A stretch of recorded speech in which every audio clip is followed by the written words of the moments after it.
I grew up in a house full of whispers. Whispers of fame, whispers of tragedy, and whispers of a woman I barely got the chance to know. My mother, was Jayne Mansfield. She was someone I knew only through faded photos, old headlines, and the quiet ache of her absence. And suddenly my entire world shifted. That night, I didn't just lose my mother, I lost a part of myself. People would stop me, strangers would say, "I knew your mother, she was incredible." But every time they said it, it was like pressing on a bruise I couldn't explain. I'd smile politely, then quietly fold those memories away, like fragile letters I wasn't ready to read. To the world, she was a Hollywood icon, the glamorous blonde bombshell with a megawatt smile and a laugh that could light up every room. But to me, you see, I was just 3 years old when I lost her, the backseat of a car, a terrible accident. For years, I carried her name, but not her story. But life has a funny way of making you face the things you run from. It started during the pandemic.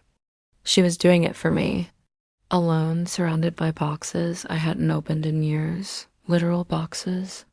I found a woman, not the blonde bombshell the world adored, but a scared, brave, determined young girl named Vera Jane Palmer. Pink roses bloomed right in front of me, her favorite color. And just as a friend told me, "Your mom would be so proud of you," a single rose fell. Perfectly Mansfield, I couldn't help but smile. "Hi, Mom." As if on cue, my brother salvaged them when the house was torn down. And now, decades later, I brush my teeth where she once stood, doing her makeup, dreaming her own dreams.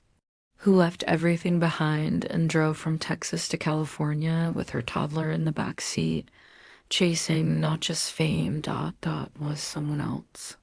Nelson Sardelli, a Vegas entertainer. But survival, there was the family secret. Inside them were letters, photos, and pieces of a life I'd spent decades avoiding. About looking at her not as the flawless mother I once wished for, the man I worshipped, my father, suddenly felt like a stranger, and emotional ones. It was about healing. I don't think of loss. I open them, but as a human, a woman doing the best she could with the cards she was dealt. Each envelope whispered, "It's time." I don't think of tragedy. Listen to me. And so, what I found was more than just stories of Hollywood parties or glamorous photo shoots, but the truth, so he wouldn't have to. She wasn't running away from me. She was running toward something, or by the stories others tell about you. And in every way that matters, he is my father. The truth was something no one dared to speak out loud. He wasn't running from me. He was protecting me, The people we've lost are never really gone, angry that she wasn't the mother I wished I'd had. I wanted someone to bake cookies, wear sweatpants, and show up to school plays, not someone in heels and bikinis on magazine covers. But the more I learned, the more I realized, a man literally building me a house with his bare hands when I confronted him, and I realized, in the only way he knew how. A girl who got pregnant at 16, As I pieced her life together, something inside me shifted, weighs you down. And eventually, you either break under them, or you set them free. For so long, I was angry. And maybe, just maybe, it was her.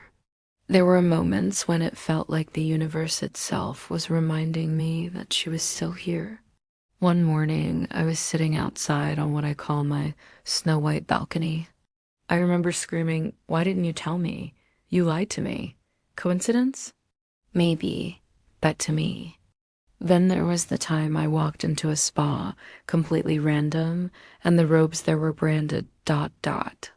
But the most powerful moment was standing in my own bathroom, staring at the sinks, yes, sinks, that once belonged in her iconic pink palace. It's like ... somehow ... I'm living with her again. And then I think of a woman who, in her own way, was a superhero. I finally found mine.